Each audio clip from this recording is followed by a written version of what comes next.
It is 4 p.m. We're bringing developing news and the stories behind the headlines. This is Storycon at the Story Conference. I'm Ed Lingao. Some stories we're watching this Friday, the weekend, December 6.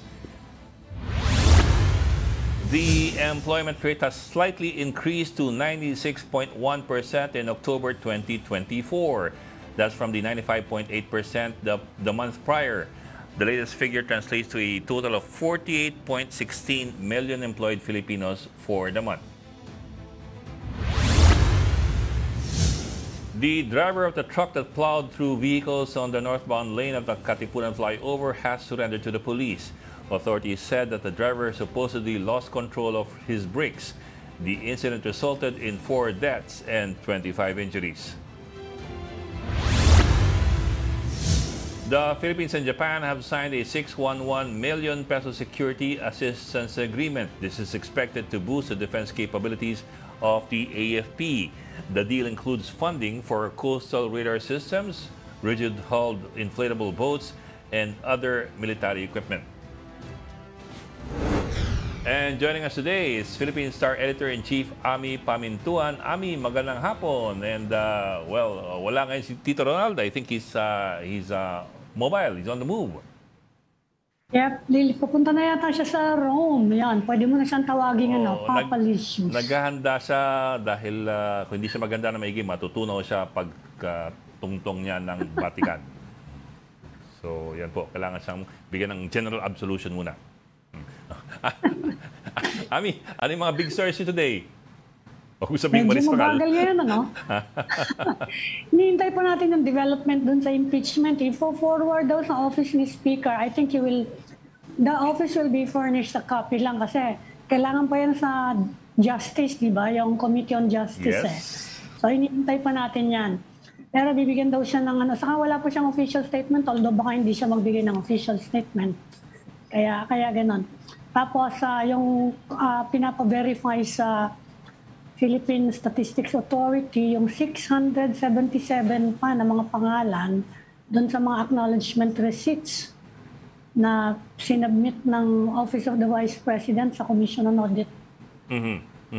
Although, kahapon yung House Secretary General was saying that he understands there will be a third impeachment complaint to be filed by a group of congressmen na inaabangan pa niya before they refer it to the order of business para isang bagsakan balik. Mga former congressmen. Di ba hindi daw pwede mag-file yung they can only endorse. Hindi, pwede mag-file. Pwede rin sila mag-file. Legislators can file, but just then again also everybody else provided may endorsement ng congressman. Kasi, di ba? If anybody can file, bakit hindi ang congressman? Pero hindi ba lalo ganitong pressed for time Lalo nagkakatagalan yan Kasi i-consolidate nga yan At kung pahaba ng pahaba yung articles of impeachment na yan, mas mahirap Di ba? Remember the first one, 24 counts. Ilan lang naman ang basis for impeachment of a vice president Dapat anuhin na lang hindi ba? Kukunti lang yun kung ka lang saka medyo late na yan within a week, pangatlo na sila. Siguro yung first two, pwede. Madali-dali pa yon. Although yung unang-una lang, 24 na yun 24 kagad yun. 24 articles of impeachment. Oo. So I suppose at this point, ang clincher will be by when will they start consolidating yung complaints? Kasi now you have 2, baka maging 3. Alam mo, baka mamaya mag-intayin yung mga yan. May parating pa ba? Kaya nga, di ba? Pahaba ng pahaba, sabihin, baka magka-doble-doble trabaho namin, kailangan magtawag sila impeach call. File nila para mapabilis. Last call, di ba? Kung hindi pa, ulit-ulit yan Lalo lang yung magkakatagalan. 1 week na lang ang session ng Congress. At 20 ang ending ng current session. They adjourned for the recess on the 20th, which is Friday. Actually, Thursday, kasi usually wala silang Friday Kaya nga. 8 working days na lang yun. Working days, ha? Working days. Diba? Iba yun, pare. Malaking kaibahan yung working days. Working days, mag-horse trading pa yan, di ba? Siyempre, kahit paano, meron din ganyan. Kahit hindi siya masyadong maraming mga kinokonsidera yung mga lawmakers natin. Sa pagde-deliberate dyan, hindi lang yung facts, alam naman natin lahat yun Lalo ngayon na pumasok yung Iglesia ni Cristo. Oh, yeah. Sabi nga ng guest natin kahapon she expects na magkaka-effect yung Iglesia call on her colleagues who are re-electionists.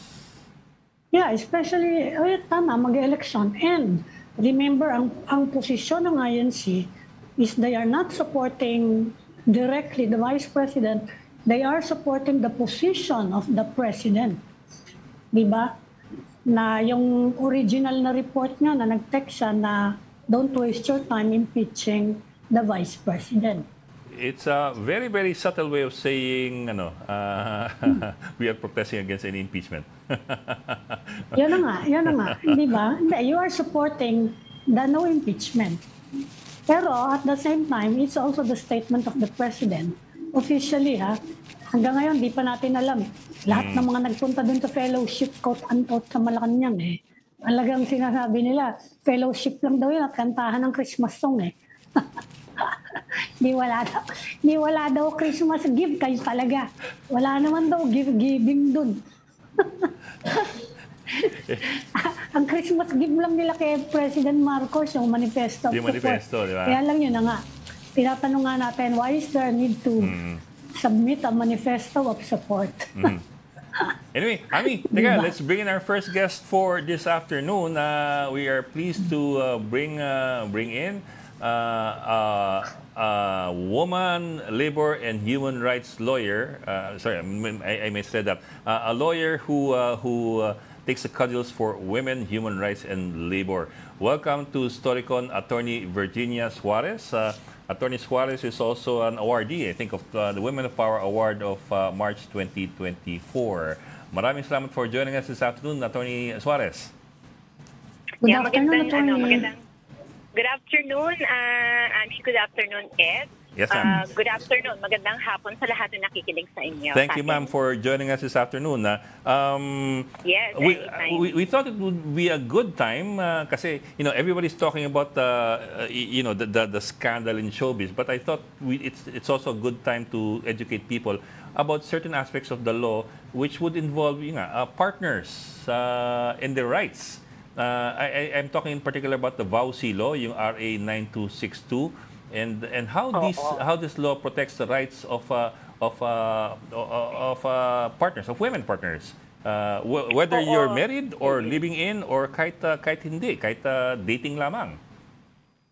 Yes. Oo, magandang malaman talaga ng mga magandang yeah. Yes, ma'am. I think we're losing you. Hello? Yes, ma'am. Yes, ma'am. Go ahead po. Ayun. Magandang malaman ng mga nakikinig sa atin na yung batas na yon, yung VAUSI, covers all relationship, no? Mag-asawa kayo o hindi na kayo mag-asawa, dati kayo mag-asawa, mag-boyfriend kayo, and even illicit affairs. Protektado yung mga babae sa ilalim ng batas na na VAUSI of Violence Against Women and Children. And the law specifically applies dito nga sa nagaganap na na usapin sa pagitan ni Maris at saka ni Anthony Jennings saka ni Jemba ni Jam. Villanueva. Very much applicable. Ma'am, can you expound on that? Can you expound on that? How is it applicable? Yes. Oo. Applicable kasi dito kasi at least ang basehan ko lang yung mga lumabas na balita. Of course, yes, ma'am. Lalabas kasi nasa isang relasyon si Anthony, karelasyon niya si Jam. Yes, ma'am. Dati man o hindi sila ngayon magkarelasyon pa rin sila, pero dun sa statement ni Maris lalabas na hindi niya alam na may karelasyon pa si Anthony, kaya siya napasok sa ganoon. Ngayon, kaagad yung nangyari kay Maris na kung saan yung mga private messages niya ay lumabas, that is defamatory, na nasisira talaga siya. At at siya mismo nagsabi na talagang nasira ang pagkatao Yes, niya. ma'am. So that is defamatory. Tapos, na-publish yun. Actually, while the VAUSI is applicable, there are other laws that applicable. Halimbawa, applicable din ang cyber libel. Yes, ma'am. Remember, these are written messages that were made public. At defamatory, nakakasira. Yun. Kaya applicable din yung batas na yon. Depende yon kung ano yung gustong isampang kaso. Pero sino yung ano dito? Sino yung victim? Sino yung perpetrator? Diba? Sa aspect ni Anthony, medyo talaga magiging perpetrator siya kasi meron siyang parang lumalabas na niloko na dalawang babae. I mean, pag tinignan mo yung mga statements ng babae, so pwede mong sampahan ng kaso si Anthony Jennings for psychological violence. No? Yun. Bagamat si Maris can also file a case against tawag dito, Si Jam. against Anthony Anthony. and against Jam. Kasi yung mga messages niya kay Anthony yun and Jam actually published it. No? Of course, walang consent si Maris doon.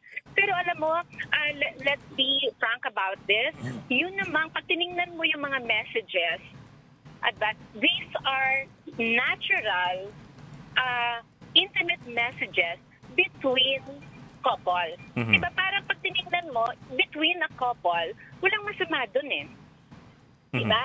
Ano na yun, intimate, they are very endearing, mga ganoon. Walang masama doon sa ano. Ang masama talaga, ang nagpasama dito ay lumalabas parang nandun sila sa isang illicit affair. Kaya magiging parang masama. At ang masama, talagang lumabas, na-publish, o di may nasirang tao. At kaya ang nasira talaga dito ay si Maris Racal. Siyempre, nasaktan si Jam, pero kahit naman nasaktan ka, kung nasaktan ka, you have all the remedies against sana kay Anthony. Pero pag nasaktan ka, that is not, of course, a license for one to commit another crime or to hurt other people.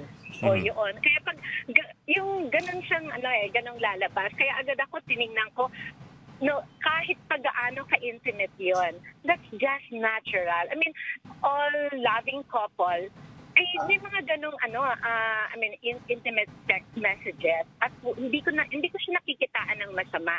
Naging masama lang siya dahil lalabas, illicit yung affair at nasira siya dahil no matter how intimate the text is, kapag pinablish mo without your consent, di ba, nagiging masama siya kasi you bare your soul, di ba? Yes, ma'am.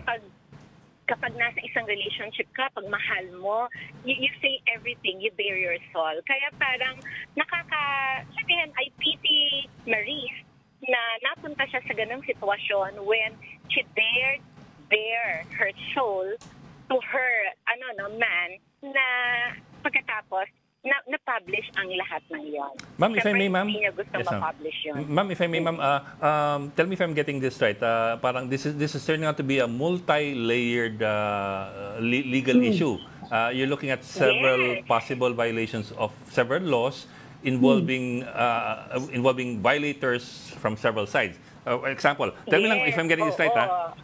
For example, maaring nag-violate ng VAUSI yung lalaki versus yung dalawang babae because he was in relationships with both of them. Maaring ganun. Yes. Yeah, that's emotional exactly. pa? Emotional violence? Is that correct? Or? Psychological. Psychological violence. Psychological violence. On the other hand po, meron ka possible violation ng Cybercrime and Data Privacy Act because na-publish yung private messages without the consent of the other party.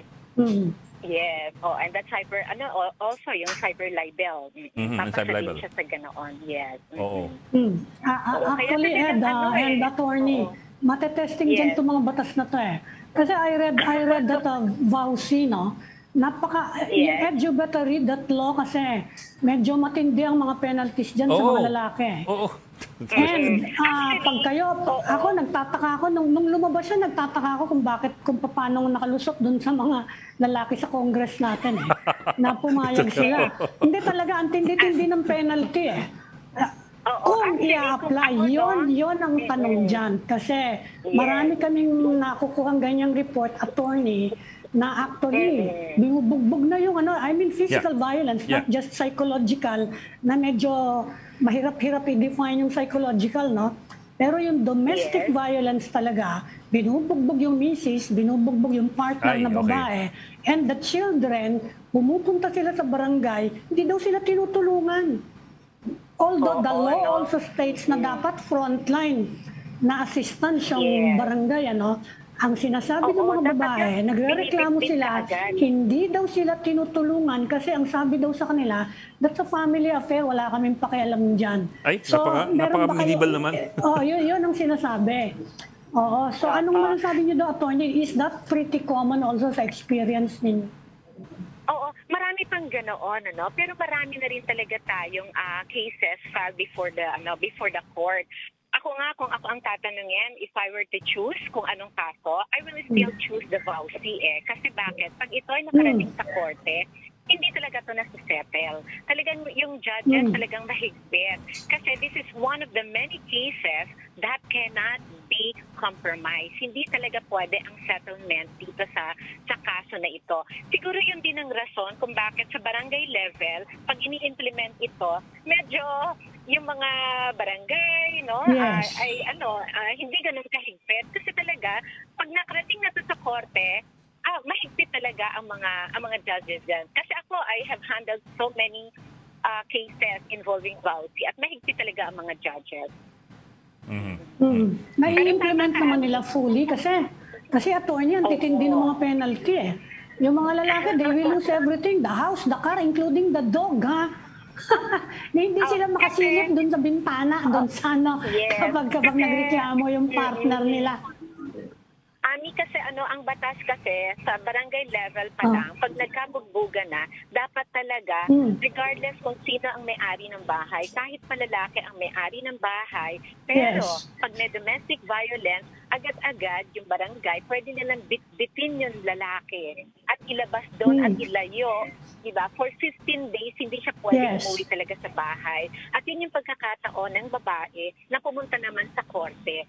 At yung barangay protection order na yon, pwede yun ma-extend to 30 days at pwede rin yun maging permanent na. Kaya tama ka doon kasi ang lahat ng protection ay binibigay din talaga sa babae. Kaya tama ka, kung may sasakyan, mas malamang mapunta ito sa babae. Yung bahay kung saan sila nakatira, mas doon mananatili yung babae. Ayan mga lalaki, narinig nyo yan. Kaya malaki problema niyang Kasi dalawang babae na pwede mag-claim ng psychological violence medyo Alam mo, ang maganda rin naman talaga dito sa may batas talaga na ito ay na-shorten ito ang maraming processes. For example, yung support dati, pupunta ka pa sa court para humingi lang ng legal support. Ngayon, you just file vowsy and that is economic abuse. You can ask immediately for a support and the judge will immediately ang dali nilang resolve yung issue ng economic violence pag kailangan ng support. Kaya maganda talaga itong batas na ito para sa mga kababaihan na nagsasuffer ng physical violence, sexual violence, psychological violence. Ma'am, let me zoom in dun sa psychological violence. How exactly do you define that? Just so it's clear to everybody kasi, di ba, yung physical violence, malinaw yun yung nambubugbog ka o nanghaharas ka. Pero what about psychological violence? Tama. Yung psychological violence, anything that causes anxiety, sleepless nights, nade-demoralize yung babae, papasok yon sa psychological violence. Pag yung psyche na talaga ng babae na aapektuhan, halimbawa, madali mo yung makita halimbawa yung mga babae na nagsasabi, for example, sasabihin ng babae na kaya lang naman ako nabugbog kasi nagkamali ako kasi hindi ko nainit yung ulan. Sinisipa sarili. Nasaktan ako. When a woman already justifies the violence committed by the husband, ibig sabihin may psychological violence na yon. May battered wife syndrome na siya. Tapos I think the other misconception by a lot of people, a lot of, especially the males, is vowsy only involves daw the married couple or yung naka-live-in. No. Pero apparently hindi. I was reading dating and can you expound on that, please? Yung mag-boyfriend lang, nag-live-in, kahit na naghiwalay na kayo, pwede pa. Yung ganoon, hiwalay na kayo, dati kayo mag-asawa o mag-asawa kayo, it practically covers all relationship, all intimate relationship, regardless if it's illicit or not. Ma'am, yung doon sa ano ng illicit, I have to read up on that. What kind of protection is available for people who are involved in an illicit relationship? Unmarried relationship na lang kung gusto mo. Sa bagay, yun pala yun. Sorry. Sige. Kasi kapag nasa illicit affair, ibig sabihin married yung isa. Diba? Oo, kasi minsan may mga yung nag-live-in, hindi lang sila kasal, pero wala naman legal impediment, pwede man sila magpakasal. Hindi lang talaga sila nagpapakasal. Yeah. Pero ibig sabihin, illicit yung affair nila. Pero pag sinabing illicit, yung isa ay married. Yeah. Ano yung protection? Kasi, halimbawa, yung lalaki, hindi nagbibigay ng support. Kahit ba illicit yung affair at nagkaanak, entitled sa support yung mga anak. Diba? O kaya, halimbawa, katulad yung hindi naman alam ng babae na may asawa siya. Diba? Sabihin, kahit na illicit yung affair, pero hindi alam ng babae, niloko rin siya.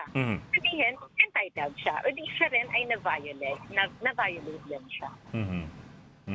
Attorney, hindi ba mahirap patunayan yung psychological violence? Kasi medyo discretionary yata. Baka sabihin, yun yung sasabihin ng mga lalaki. Ano naman malay ko na problema siya. Hindi ba? Merong ganong mga ganyang argument na medyo discretionary yung description niyan.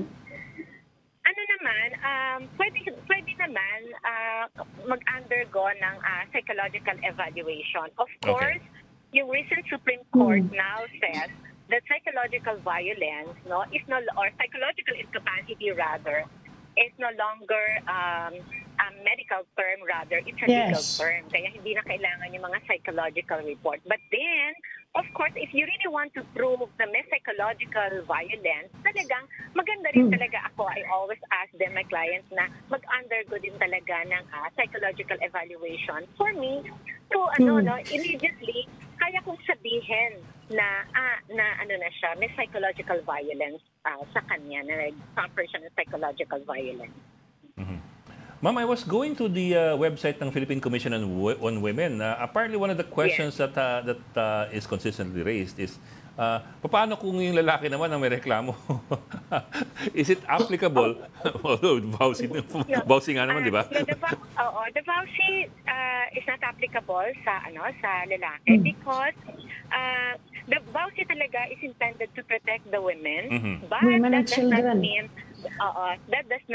women and children, but that does not mean men have no recourse or legal remedies. Meron namang revised penal code. For men to use that kung sakaling sa tingin nila sila yung nababiolate. Kung sa tingin nila sila yung nagulpe or man, they can use the revised penal code. Physical injury yun, attorney, physical injury. Meron naman mga ganun kasi yung mga lalaki kasi covered talaga nun eh. Pero kung psychological violence on men, meron din ba silang habol? Parang wala yata yung sa revised penal code. Meron ba yun? Unjust vexation, pwede. Yes, unjust vexation. Unjust vexation. Kung pinaglalaba ko araw-araw. Yun, ganun. They can ask for damages. They can ask for damages. Meron kayo. Ito lang to, additional protection to, di ba, sa atin for women. Etong vowsy is actually additional protection for women. Kasi naman, kahit pasabihin mo, Ed, na may mga lalaki na sabihin, under the saya o nabubugbog sila, pero very isolated cases yung mga ganon. Yung general pa rin is that it is always the women who are being violated in intimate relationship. I think naman everybody agrees with that. na there's a disadvantage. Ang tanong ko lang, attorney, dumadami na ba yung yung mga nagfa-file ng complaint for vouchy? Kasi may mga kilala ko na mga women who are educated with financially independent, nahihiya sila na mag-file ng complaint. They are fully aware of the law, pero yun ang problema, may mga nahihiya na babae, may stigma ba na aamin sila na binubugbog ako ng partner ko or my husband? Do you encounter that problem? Yes, meron akong na-interview na na ganyan. And it took a while, no? Parang it took na a year bago siya nag-decide talaga na magsampa ng kaso. But there are now so many cases pending before regular courts involving vouchy cases. Ako, I'm handling several cases of vouchy. Ano ba sila entitled? Yung complainant, are they entitled to privacy just in case maka-attract ng media attention? Covered din ba sila? Kasi yung mga bata hindi pwedeng pangalanan Yung mga ganyang victim, can the media report their names o covered sila ng privacy law? Kapag kasi pag naisampa na sa kaso, pag nasampa na sa court, kasi pag wala pa, sabihin, nire-report naman din, Pero kapag nasampa na sa korte, medyo mahirap na i-report. Pero kasi, kung halimbawa ako yung pwede naman ako magsalita. Kasi ako yung ako yung victim, ako yung kaya pwede naman, kaya depende yun sa complainant. The complainant can request. Oo, the complainant. Oo, sabihin, pwede siya, kung in-interview siya, pwede siyang magsalita. Okay. Yes. Okay. Ma'am, let me just circle back a bit to the controversy that's raging right now. In this particular case, parang I don't know, parang yung lalaki ang pinaka. I don't want to prejudge him. I don't know if I should go into the question. Pero parang lalaki parang may pinakamaraming liability sa nangyaring ito Yes, I believe so. Kasi lalabas kasi naman yung mga messages ni Maris I sent to Anthony Jennings. O ibig sabihin paanong napunta yung phone niya, paano dun sa partner. Iba ang nag-publish, pinakita ba niya or what, 'di ba? Yung mga yung ganoon kasi ito supposedly very private, intimate messages between them. Tapos syempre, yun nga yung kung if we are to parang believe Maris doon sa sinabi niya, she herself was parang niloko, di ba? She was violated dahil maraming beses siyang nagtanong, ang sinasabi sa kanya ay wala na sila. So lalabas ay niloko siya. Pero syempre everyone naman din knows na merong parang relationship kay Cham. Kung kailan natapos yun, syempre sila lang nakakaalam talaga nun, di ba? Kaya sabihin yung reckoning point doon kung kailan talaga nagkaroon ng illicit affair. Pero lalabas talaga si Anthony ang perpetrator dito. Sabihin, siya talaga yung parang punot dudo nung kaso. Si Jam naman, siyempre iintindihin ko siya dahil siya yung parang original na karelasyon, pero agreed party. Kahit ano pa yung nangyari, iisipin mo kaagad kasi makakasira ka ng ibang tao, makakasira ka ng babae. Kaya mali rin talaga na para ilabas na yon. Kasi bakit? Ang may kasalanan sa kanya ay si Anthony. Dahil si Anthony naman yung karelasyon niya. Si Anthony naman yung nangako sa kanya na siya lang yung mamahalin. Diba? Ibig sabihin, si Anthony may kasalanan sa kanya, si Maris wala namang kasalanan sa kanya. Hindi naman nangako si Maris wala namang pangako si Maris sa kanya. And in fact, si Maris, ang sabi nga niya, ang alam niya, wala na sila. Okay. Connie, paalala lang sa mga nanonood, ano yung mga penalties dyan? One for the violation of the Privacy Act, saka the other, yung psychological violence. Oo, yung range lang ng penalties. Oo, iba-iba, no? Pero sa cyber libel na hanggang ano yan, hanggang 8 years. hanggang, Tagal yan, 6 months and 1 day to 8 years. Oo. Tapos syempre ang mga damages dyan, depende syempre kung gaano yung image na nasira. Pero imprisonment and fine, imprisonment and damages, yan yung pwedeng maging mga penalties dyan. Sa psychological violence po, mag-ano yung mga penalties? Range lang? Oo, ganun din. That also ranges from 6 years. 6 to 12 years din. Oo. Kaya medyo, ang cyber libel nga hanggang 8 years. Medyo na rin kasi, pag sa revised penal code nga, mas mababa. Pero, tinaas yung penalty, yung imprisonment sa cyber libel. Bakit? Mas mabilis ang kalat, mas mabilis ang defamation sa'yo kapag internet. Di ba, one click talagang parang nasa buong mundo na yata yung pangalan mo. That's the reason why sa cyber crime, itinaas ang penalty or number of imprisonment doon sa perpetrator. Kaya ganyan kabilis kumalat siya, Ned. Oo, sa revised penal code kasi natin, pag na-publish or, di ba, kung sa dyaryo man o sa mga magazine, di ba, baka kung dito lang sa Pilipinas yan, baka ganun. Pero ngayon, sa internet, ay nasa buong mundo ka na kaagad ang pangalan mo, di ba? Viral ka na kaagad, trending ka na kaagad. So, yung extent ng damage, mas malaki. Kaya din talagang tinaas ang number of years of imprisonment sa cyber libel. Okay. Ma'am, maraming salamat Attorney Virginia Suarez for educating us about RA 9262. I suppose it's a teaching and a learning moment for everybody at this point. Going beyond the entertainment value of the scandal, it's also a learning moment for everybody here. Yes, Thank you, maraming Attorney. salamat din, Ani. Maraming salamat din, Ed. At Thank you, maraming ma'am. salamat sa lahat ng kinig. Bye-bye. And also joining us is Makabayan co-chairperson and former lawmaker, Attorney Nery Colmenares. Sir, magandang hapon and welcome back to StoryCon. Magandang Hi, hapon, Attorney. Hi, Ami. Good afternoon. Thank you, sir, for joining us. Sir, of course, nag-file na po ng second impeachment complaint. Pero siyempre, ang tanong ng marami, tingin niyo ba, uusad pa ito gayong ang Pangulo, at least on the surface, sinabi niyang, teka, wag nang ituloy yan. Mukhang hindi tayo sigurado kung gagalaw nga ang Kongreso. What are you feeling, sir, as far as the mood of Congress is concerned? I'm very optimistic naman kasi ang katulad, I can only speak for our complaint kasi hindi ko naman naaral yung iba.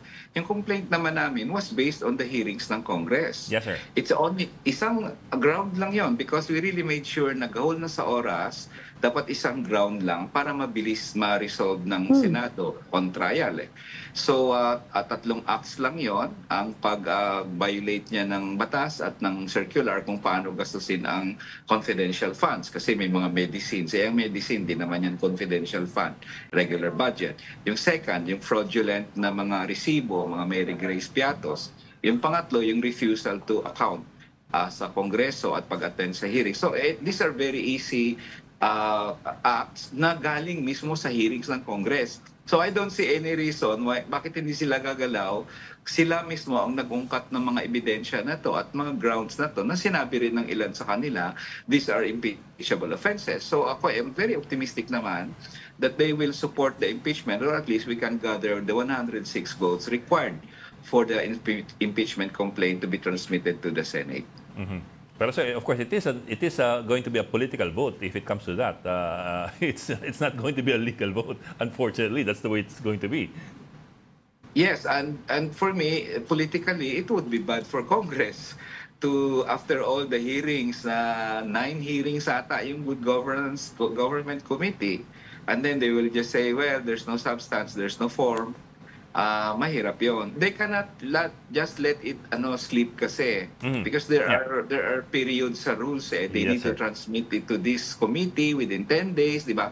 So they are either to dismiss it or transmit it. So I don't think it will be politically good for Congress to just Mona Lisa the impeachment complaint, let it lie there and then they die there, di ba? So I'm really optimistic pa rin, Ed. Attorney, ang balita namin, a third complaint will be filed siguro ngayon by congressman yata yon. Anong epekto nun? Kasi ang sinasabi ng iba, dapat daw simplihan na lang kasi i-consolidate pa yung mga anong yan, ang haba-haba na nung listahan. And in this case daw, hindi daw yan, it's not a case of the more the merrier. If you are pressed for time.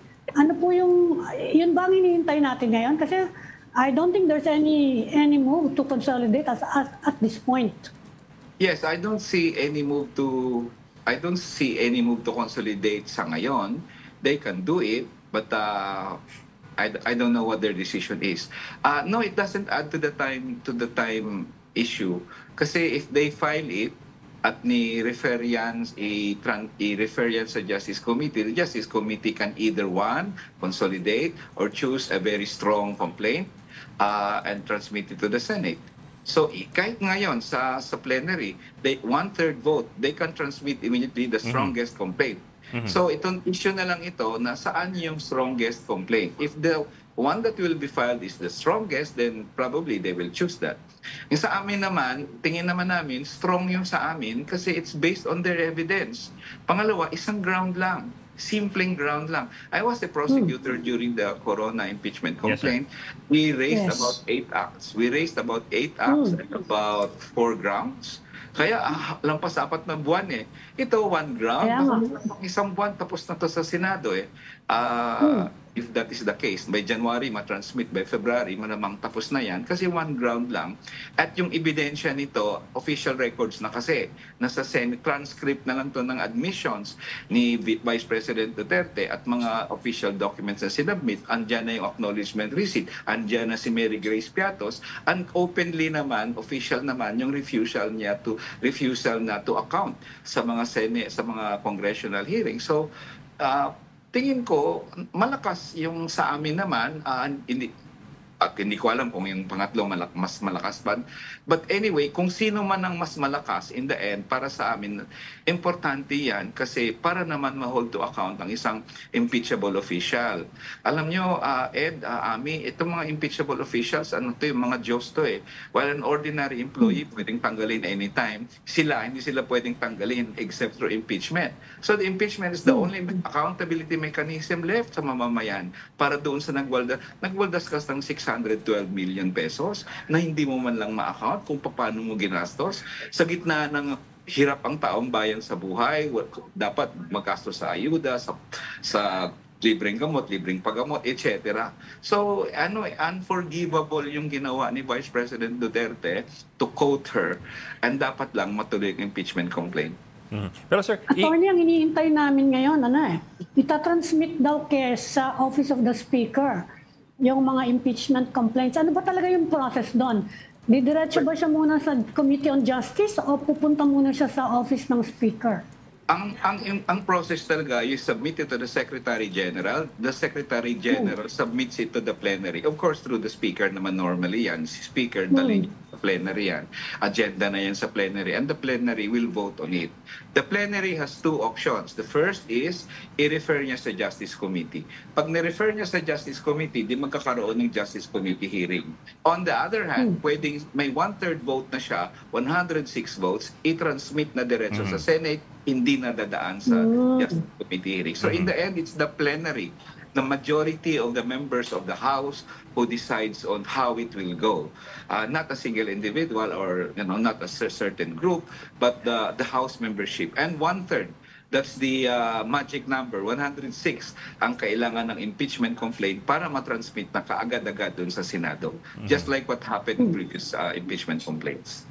Pero sir, whatever the case is, that would only be the first of a 2-step process, di ba? I mean, even if you impeach in the lower chamber, you still go to trial, which is actually the longer, the longer phase, yung trial mismo eh. Kasi if at all, yung congressional phase would be the easiest eh, considering the supermajority. I remember in the Corona impeachment, umabot ng 5 months ang trial. And that was not an election year, sir. That was 2012, 2013 election year. So the legislators had all the time in the world. For this particular case, you're looking at January, start ng election period, February, start ng national campaign period, March, start ng local campaign period, And you know how it is when people run for re-election, they tend to drop everything else. Yes. Different ito sa corona kasi ang corona 8 acts 4 grounds. Apat na grounds betrayal of public trust, culpable violation of the Constitution, graft and corruption, high crimes. Tapos may 8 pa siyang acts. Talagang hahaba yun ng 4 months. Pero kung one act, one ground lang, like betrayal lang of public trust, tapos hindi na maraming acts, very simple acts, yung 3 binanggit ko, nasa hearings na yan nila Sabi ko nga, hindi aabot ng 1 month yan Kasi the official, andyan na yung data, official naman yung transcripts official naman yung mga resibo na ano na yan ng committee hearing Kaya I don't even expect na one month ito So, yeah, if kung gustuhin naman nila, pwede yun, madesisyonan ang impeachment case very easily kasi in fact marami naman siguro senador nanonood nga until late in the evening sa mga committee hearings yan. So they're very familiar more or less now with the situation there. Kaya hindi na madali sa kanila, hindi na mahirap sa kanila na i-grasp yung istorya at saka yung ebidensyang isa-submit ng kung sino man na impeachment complaint ang mahain sa Senado. Also, sir, I was wondering balikan ko lang yung House voting. You said na sa plenary pwedeng pagbotohan agad-agad at pagkatapos kung you get the 106, pwede na idiretso sa Senate.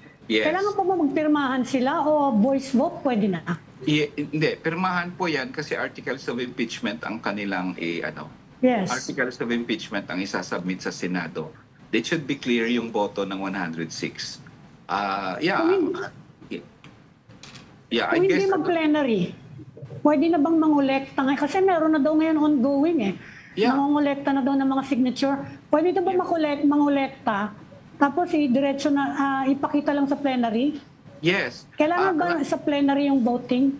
Yung voting plenary. Pero yung pagkuha mo ng signature, pwede namang before. Ganon ginagawa naman yan sa lahat ng batas. If you author a bill, bayan muna, congressman ako dati, may ino-author ako na batas, 2,000 dagdag sa SSS pension. Umiikot ako sa mga pwede ba pirmahan mo to, suportahan mo naman, di ba? And when they sign, at least sa pag-plenary na, mas madali na lang sabihin ko na, nakapirmahan na yung bill ko ng ganito, so please, di ba? So it's okay to gather signatures now at yun ang ginagawa namin sa bayan muna ngayon ang ginagawa ng iba pang mga complainants and hopefully by Monday when there is a plenary session pwede na siguro sana makakalap na kami ng 106 signatures. Actually sir, I remember nung panahon ni Villar as speaker panahon ni President Erap hindi na sila nagbotohan sa plenary, binasa na lang nirekta ni Villar. I think he already had a third of the legislature signed on. So they didn't vote anymore on at the plenary. Binasa lang niya and then he referred it automatically to the Senate. Yes, they voted kasi may resolution na umikot ng panahon na yon at nakapirma na doon yung more than 1/3. Yes, sir. Nakapirma na doon sa resolution, articles of impeachment. So, ang ginawa niya, binasa niya na lang. Yes, sir. Yun na yung boto yung 1/3 lang. They don't need a majority there. Kahit yung majority of the House will say no to the impeachment. No? Majority, halimbawa, 200 yung nagsabi ng no. Pag may 106 na nagsabi, hindi, gusto naming i-transmit yan, matatransmit yan. Bakit ganun ang nakalagay sa konstitusyon? Kasi tingin ng konstitusyon, ang impeachment, this is a very rare, bihira lang ito yung mga official na hindi untouchables ba? So, hayaan mo ang 1/3 to decide kasi otherwise, i-overpower palagi sila ng majority. So, yun ang rason ng konstitusyon na sabi niya, 1/3 is sufficient to transmit it to the Senate. Anyway, trial pa lang naman yan. Wala pa namang conviction yan.